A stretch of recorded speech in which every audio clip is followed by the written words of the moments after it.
Good day.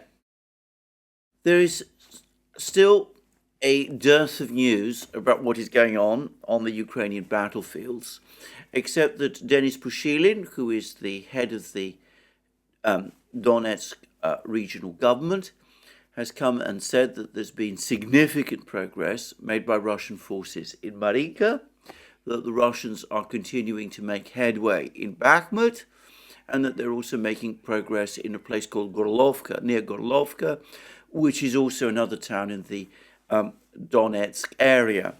Another one of our regular commentators, if I can put it like this, Lieutenant Colonel Marochko of the Lugansk militia, has also said that Ukrainian troops in the Krasny Liman area, as he puts it, the Liman area, in other words, in northern Donbass, in northern Donetsk region, are now very short of ammunition.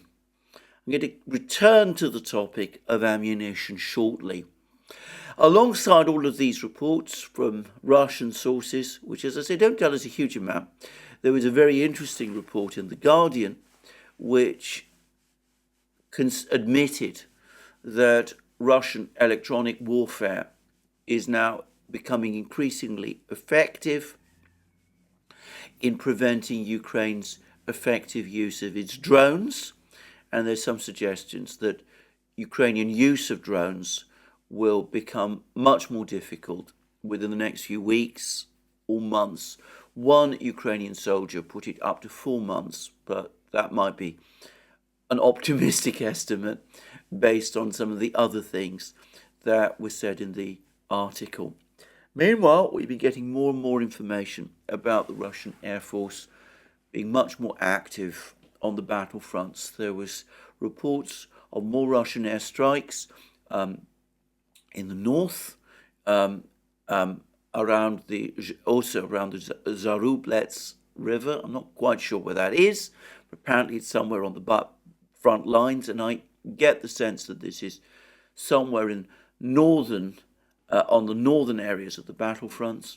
There's also been more Russian airstrikes apparently in the Avdiivka area, and also, and importantly, in the area of Orekhov, which is this town in Zaporozhye region, which the Russians approached in January, and which appears to be the main base area for the Ukrainian offensive when it's about to happen. And in fact, it's increasingly clear to me that the main balance of Russian air activity has now shifted from, or is gradually shifting from missile strikes, though it's important to say that these do still take place, but from missile strikes to bomb attacks with precision-guided bombs. Russia's been using its 500-kilo precision-guided bombs in Ukraine for some time. They were the bombs that were increasingly used in the Avdiivka area, for example, leading to the major Russian advances there. But Russian precision-guided bombs of 1,500 kilos are also being used increasingly in the battlefields.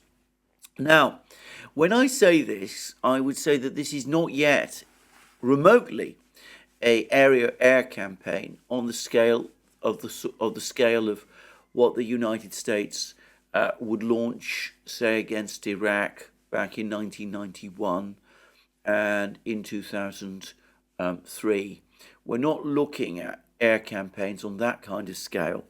I doubt that the Russian Air Force has the air assets, sufficient air assets, to conduct an aerial campaign on that scale. Its missile campaign, by the way, has been on a much bigger scale than anything that the United States has ever undertaken. But its air campaign has clearly been smaller.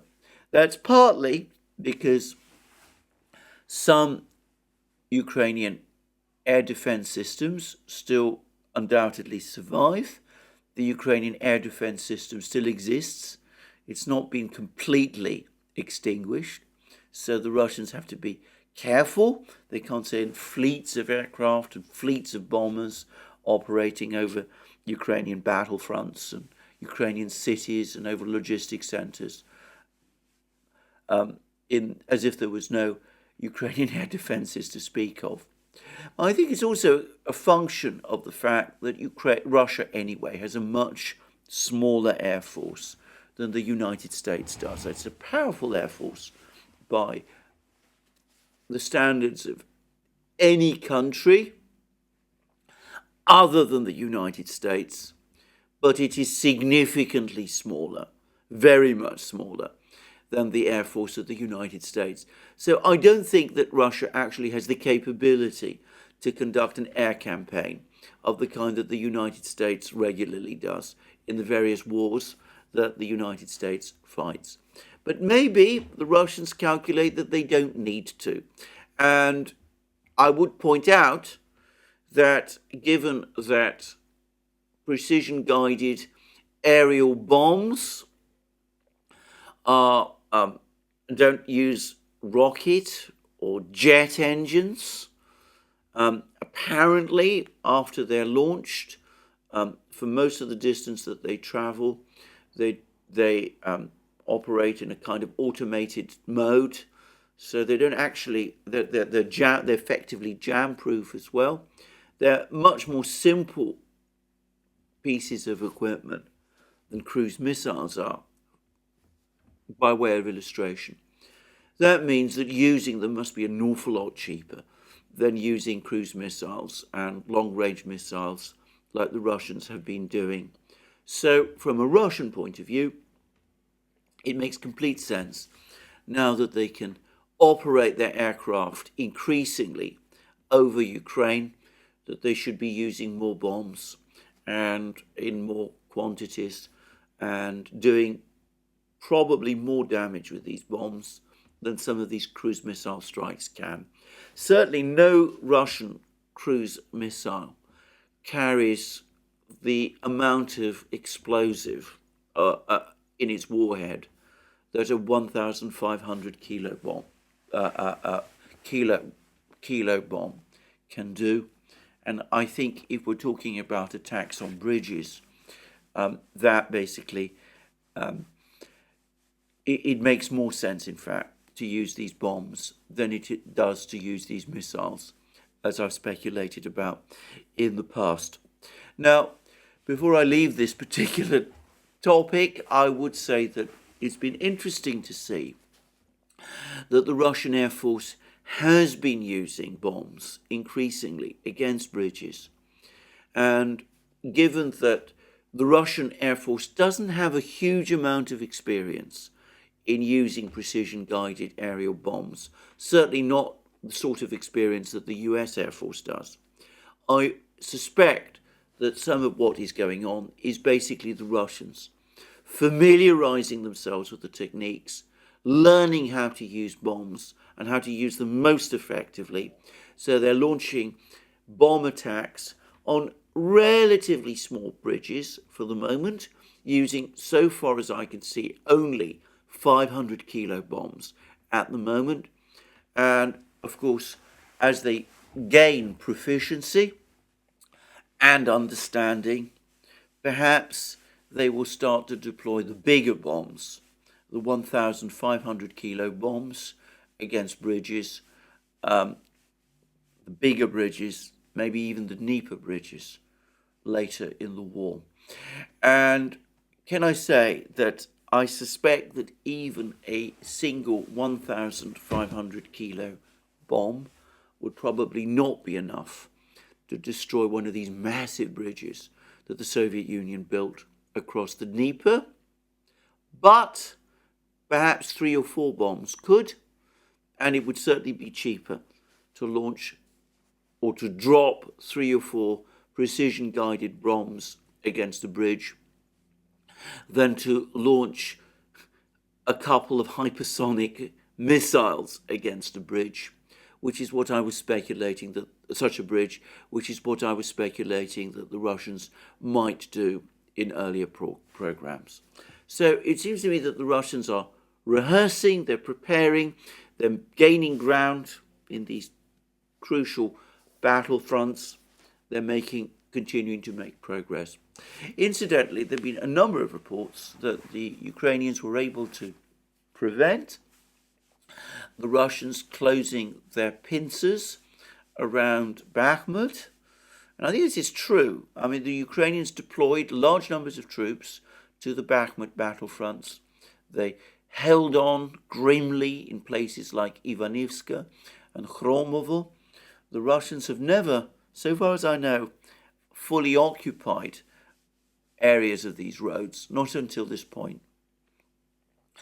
And there have been some reports in the Western media that have counted this as a success.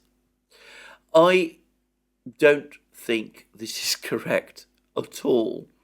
I think that, on the contrary, Ukraine deploying forces, some of the forces that were apparently earmarked for the Zaporozhye counteroffensive, to hold places, little places like Khromovo and Ivanivska against the Russians, exposing those troops, those Ukrainian troops, to constant shelling,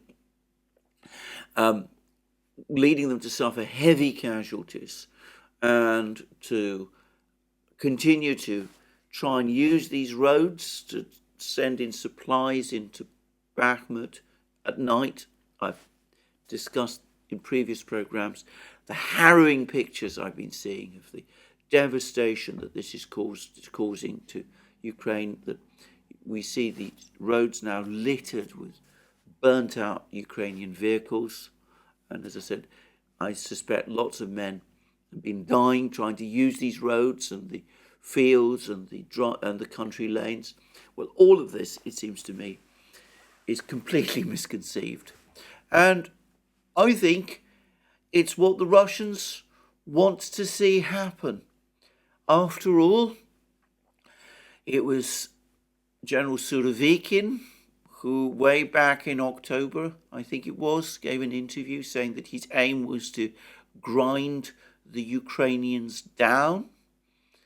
And Prigozhin has confirmed that General Surovikin played a key role in planning the Battle of Bakhmut back in the summer, and that this was his plan to use Bakhmut to some extent as this meat grinder, horrible expression, but an accurate one, I suppose, in some ways, to grind down the Ukrainian forces in Bakhmut. And we can see that Ukraine, by trying to hold on to this small place, is playing straight into Surovikin's plan. They are committing some of their best trained troops, some of their best equipment, to trying to retain control of this small place. A strategically important place, admittedly, but they're committed to doing it. And the result is that more and more of their forces are being ground down there and are not going to be able to participate in this counteroffensive in Zaporozhye. And this is what I'm now going to come to, because we've now had a whole series of leaks to the Washington Post, to the New York Times, which make it absolutely clear that there are now growing doubts, or have been growing doubts all along, in the United States about the merits of this counteroffensive. We're told that Ukraine is only likely to make small, modest, incremental gains. It's unlikely to be able to sever the land bridge to Crimea. I'm not sure why people assume that it would be a decisive win if it cut it, but anyway, I guess it pass on. The United States expects that it's not going to be able to make more than modest gains, this offensive. It appears to accept that Ukraine is going to suffer extremely heavy losses carrying out this offensive. On that topic, by the way, I read a report earlier today that Ukraine is going to try to compensate for its lack of artillery, its lack of shells by deploying more infantry. In other words, it's going to send infantry to attack Russian positions without artillery support, and is hoping that throwing waves of, well, I don't want to say waves, but anyway, throwing large numbers of presumably lightly equipped infantry without artillery support against Russian fortifications is somehow going to help Ukraine achieve a breakthrough. It might do in a few places, but Russian defenses in Zaporozhye region, in Kherson region, in Donbass are now layered. We've been told that there are, Jan Gagin, I think it was, who said that the Russians now have up to 4 layers of defenses. These are very heavily fortified defenses. One can see why the Pentagon now accepts, or at least some people in the Pentagon now acknowledge, that gains are going to be modest. And frankly, sending infantry against heavily fortified positions defended by artillery and drones, and with a defender having overwhelming superiority in the air, and now being able to launch heavy precision-guided bombs. Well, to my mind, this sounds absolutely terrible. It looks like the casualties Ukraine is going to suffer over the next few weeks, once the offensive gets going, is going to be horrendous. And we're getting all this information, interestingly enough, from this big document dump. And I think it is now universally acknowledged that people like Larry Johnson are absolutely right. As I said, I consider Larry Johnson's views about the authenticity of these documents to be authoritative, that these documents that have been produced since January are genuine, they are real, they are indeed classified internal US documents, apparently intended primarily for General Milley and for the US Joint Chiefs of Staff. They're giving us a picture, a very bleak picture, of the situation for Ukraine on the eve of this offensive.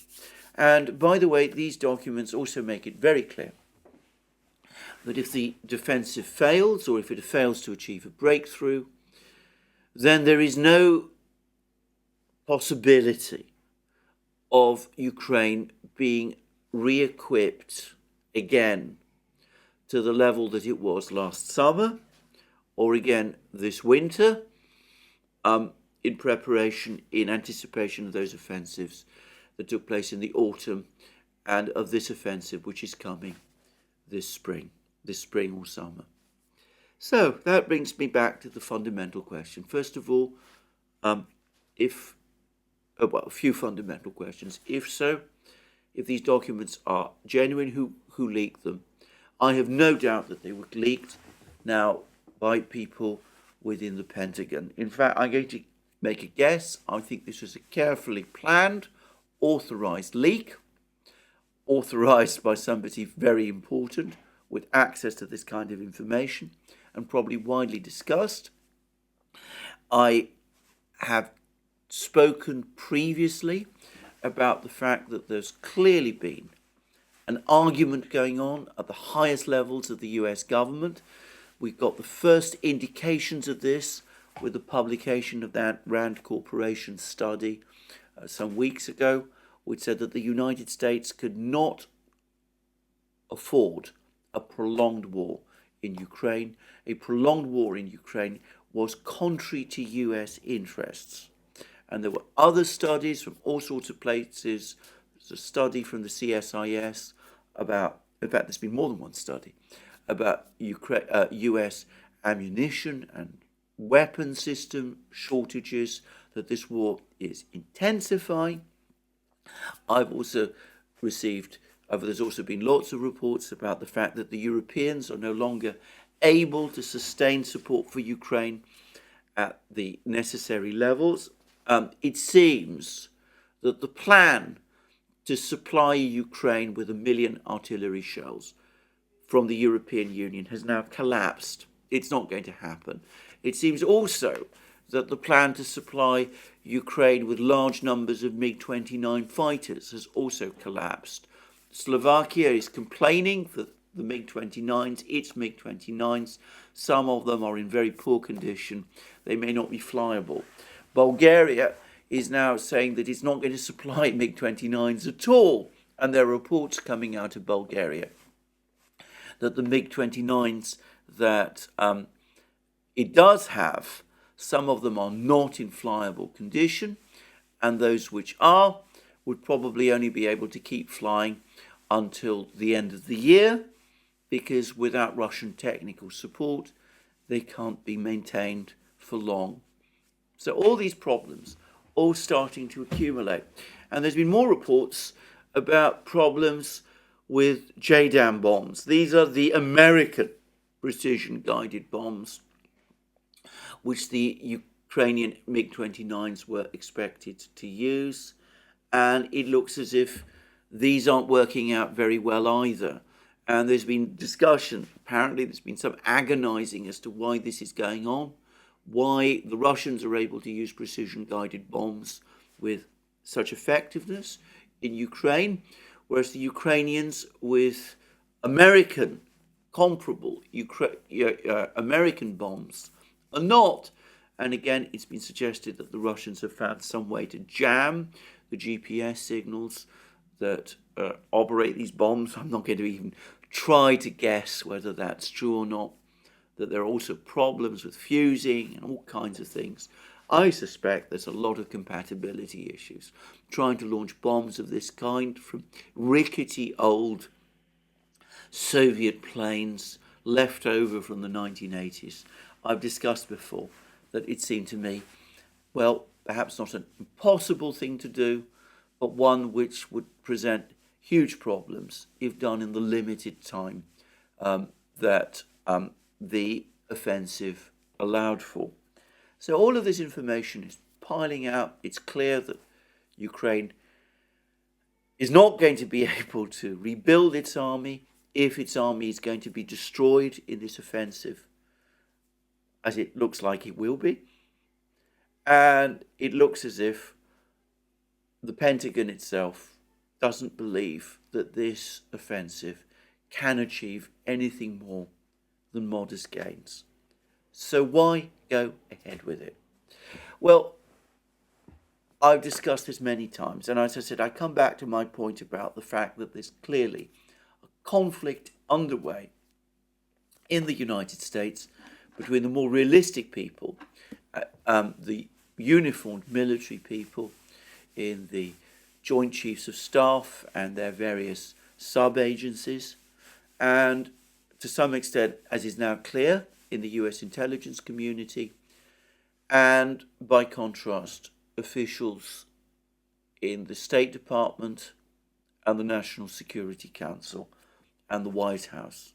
And it's the latter officials, people like Secretary Blinken, National Security Advisor Sullivan, Assistant Secretary of State Victoria Nuland, and of course the President himself, who, having launched the United States into this war,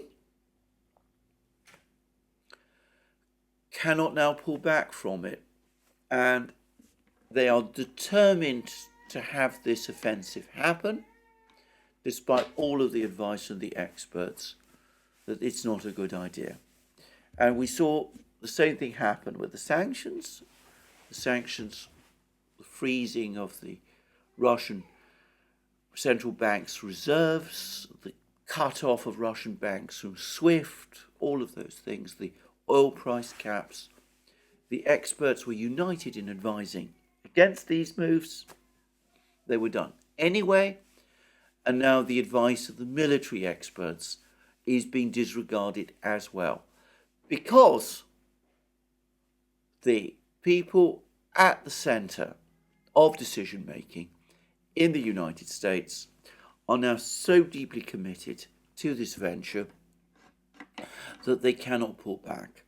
Doing so would risk their careers, would open the way perhaps for China to mediate a compromise, a peace in Ukraine, which would be an even bigger disaster from their point of view than an outright Ukrainian defeat. It would mean the failure of their project in both Ukraine and Russia itself. And of course, it would be disastrous for their careers if there was now an admission that this whole thing hasn't worked. What they're going to do instead is that they're going to push Ukraine into an offensive. And if the offensive fails, they will look for others to blame. They will blame President Zelensky with his insistence on defending Bakhmut. They will say this was done against US advice and that Ukraine weakened its defences by doing this. They will blame the Western allies, the European allies, and there's been a big campaign now against President Macron because of his comments in China about after his visit to China. They will blame the European allies. They will blame the Germans because they didn't provide Ukraine with enough support. I have to say, I think many people in Germany will find that very difficult to swallow after all the sacrifices that Germany has made over the last year. Anyway, they will blame the Germans and they will blame the Republicans and the military in the United States. And we already got a taster of this from that article in The Hill by Mr. Earl Mack that I discussed a couple of videos ago. He was talking about the fact that the Ukrainians themselves are losing hope. Unsurprising, given what we now know, that the Ukrainians are becoming increasingly doubtful that Ukraine can win this war. And we saw Mr. Mack talking about the urgent need to send every kind of piece of military equipment available, tanks, aircraft, F-16s, more M777s. Not sure there's many left now. I've seen reports that the US has sent many more M777s than it's admitted to, and that these have been taken from active military units, active marine units, which would mean that there are Marines apparently standing around without howitzers in the US military, which is not a very attractive idea, but I don't know that that is necessarily the case. Anyway, more M777s, more self-propelled guns, more of everything should be sent to Ukraine, should be sent immediately, should be sent today. And when the offensive fails to achieve victory, however that's defined, I'm not even sure any longer how it is defined, well, it will be blamed on the failure of the offensive will be blamed on the fact that weak, pusillanimous appeasers in the United States, in Congress, in Europe, in the military, in the Pentagon, weren't prepared to support Ukraine to the extent that it needed to be supported. So you can already see the narrative being constructed. And can I say, first of all, that it is a false narrative. I'm saying that now, before it's fully articulated. We should be under no doubt about that. But that does not mean, I'm afraid, that it's not going to be propounded vociferously in a few months' time. So, what happens? Well, all the indications are that this great offensive is going to be launched within the next few weeks.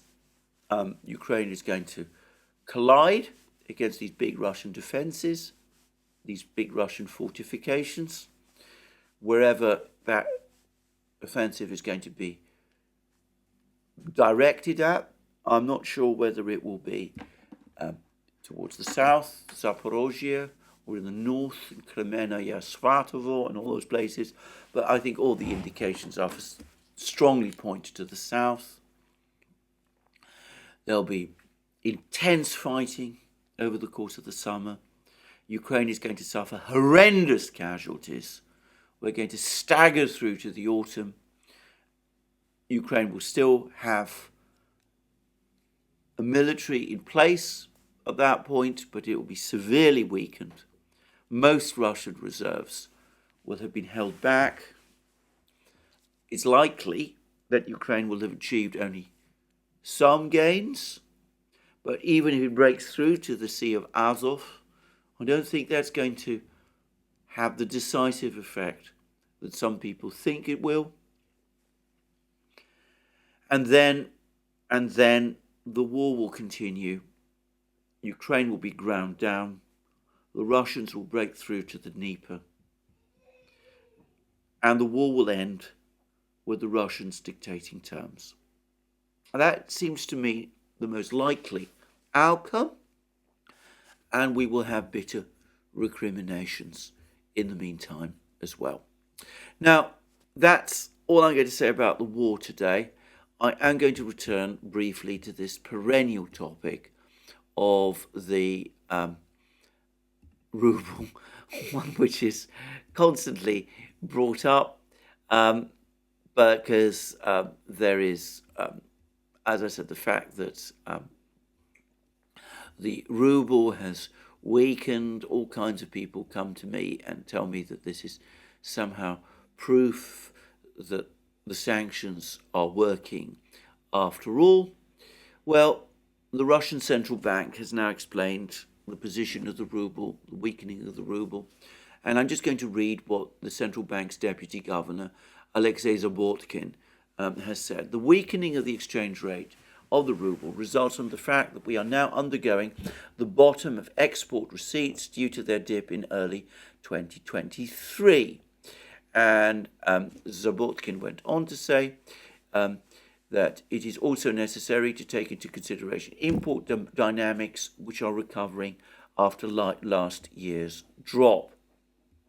And Zabortkin appears to believe that with the strengthening of oil prices, there will be more even dynamics, those are his words, further on. In other words, he expects the ruble to strengthen. And this is exactly what Russia always does. It's the way in which the Russians protect their budget.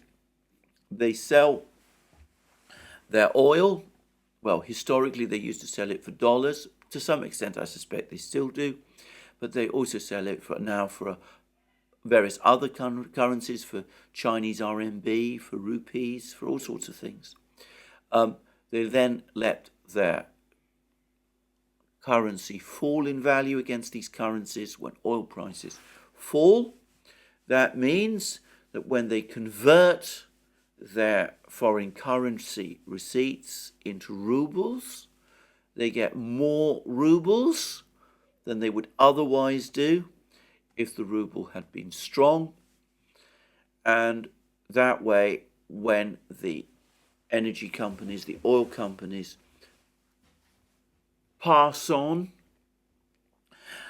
revenue to the Russian central bank, to the Russian finance ministry, well, the finance ministry is insulated and it is able to cover its budget.